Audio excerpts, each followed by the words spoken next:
Assalamualaikum warahmatullahi wabarakatuh. Perkenalkan, nama saya Inswana dengan NIM 23140102, Fakultas Ilmu Komputer Teknik Informatika, Universitas Indonesia Timur. Kali ini dalam tutorial Windows Server 2019 saya mau kasih tips untuk menangani problem manajemen file sharing. Ini adalah kelanjutan dari video sebelumnya yang tentang manajemen file sharing. Jadi begini, kalau di video sebelumnya kita membuat sebuah share folder yang bisa diakses oleh beberapa orang. Di sini share. Ini bagian general legal sales-nya. Untuk memilihnya kita lewat komputer manajemen yang seperti saya contohkan di video sebelumnya. Ada folder apa saja yang di-share, lokasinya apa. Lagi diakses oleh berapa orang connection-nya.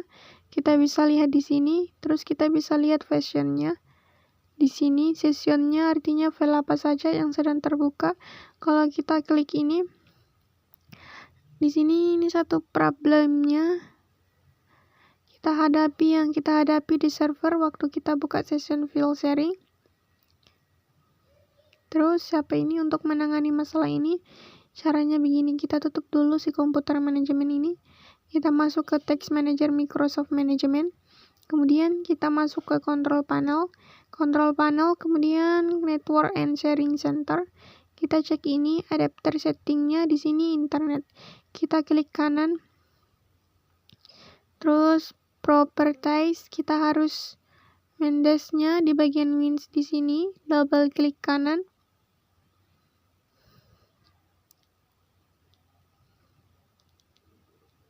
Properties, kemudian masuk ke Internet Protocol version 4, double klik, kemudian klik Advanced, kemudian klik ini, klik yang paling bawah Disable Net Bill Over, klik OK dan Close.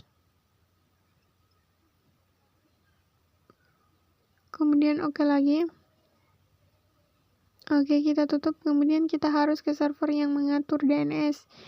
Yaitu server sebelum ini yang di JKT1 yang aktif directory yang berfungsi sebagai diagnose server. Kita harus configure refresh lookup zone-nya. Ini konfigurnya dari awal harusnya dikonfigurasi.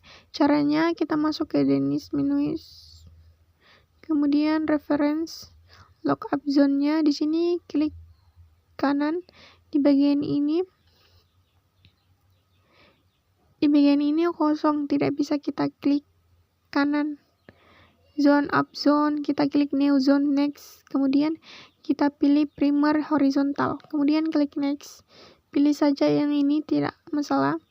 Kita next, pilih IP version for next.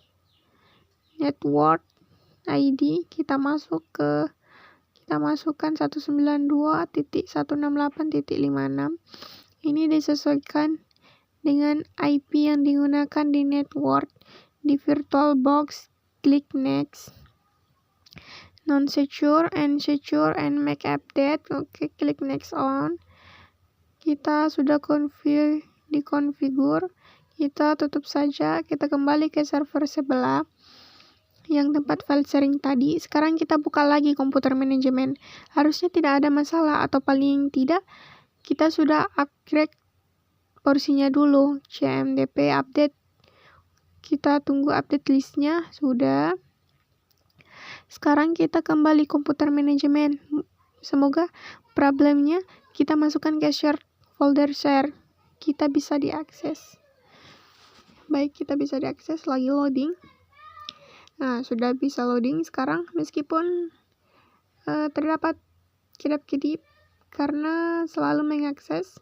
Kita lihat bagian session ini. Kita lihat ada Rini, Amanda, dan Bambang Irawan. Kenapa kedip-kedip? Karena dia selalu merefresh komputernya.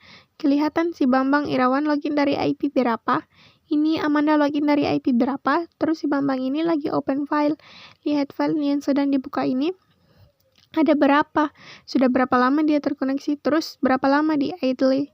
Begitu kita sering. Jadi siapapun yang lagi buka, filenya kelihatan di sini. Tapi kalau masalahnya kita bekerja di lingkungan korporat di mana ada pengaksesan file yang dilakukan oleh puluhan bahkan ratusan orang.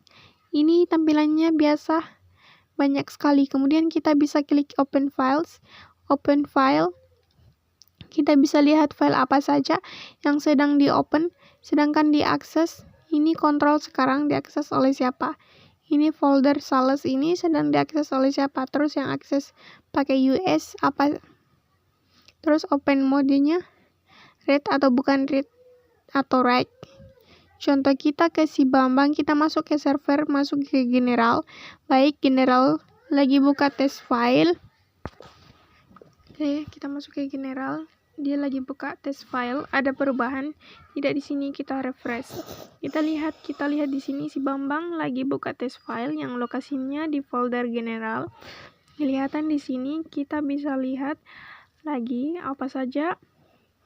Kemudian di bagian session kita bisa lihat si Bambang ini lagi apa. Bambang lagi membuka 3 file, kelihatan dia sudah 26 menit terkoneksi ke server itu. Nah, jadi ini fitur yang cukup berguna. Kalau dilihat di sini di menu section dan open file, kita bisa monitor para user lagi buka apa. Bahkan kita bisa klik kanan salah satu user di sini, kita close station. Kita close stationnya. Ini sudah siang, kalau putus koneksi dia dari servernya.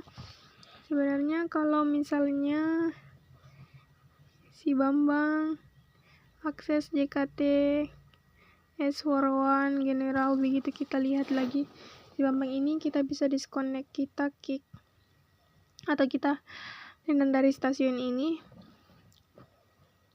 Bisa saja close nya lokationnya. Yes, sudah sesinya ditutup si Bambang ini. Cuma kalau dia mau akses lagi bisa saja. Sebenarnya ada masalah. Session itu berguna seandainya ada satu folder yang hanya dibatasi 5 orang saja untuk mengakses, tapi ternyata yang mengakses ada lebih banyak, sudah penuh, sehingga ada orang yang mau masuk lagi tidak bisa, sudah close saja actionnya. Untuk salah satu orang, caranya ini, kita di open file, kita bisa lihat orang yang lagi akses, lagi buka file apa saja. Ini lagi tidak ada, tapi kalau mau kita coba si Bambang ini, dia buka salah satu file. Saya misalnya di general test file, kita refresh di sini, kelihatan si Bambang lagi apa, buka file apa saja kelihatan di sini. Kalau begitu, di kesempatan kali ini berarti kita sudah bahas mengenai troubleshooting, problem management di Windows Server. Baik, cukup sekian dari saya. Mohon maaf apabila banyak kekurangan dari penjelasan saya. Wassalamualaikum warahmatullahi wabarakatuh.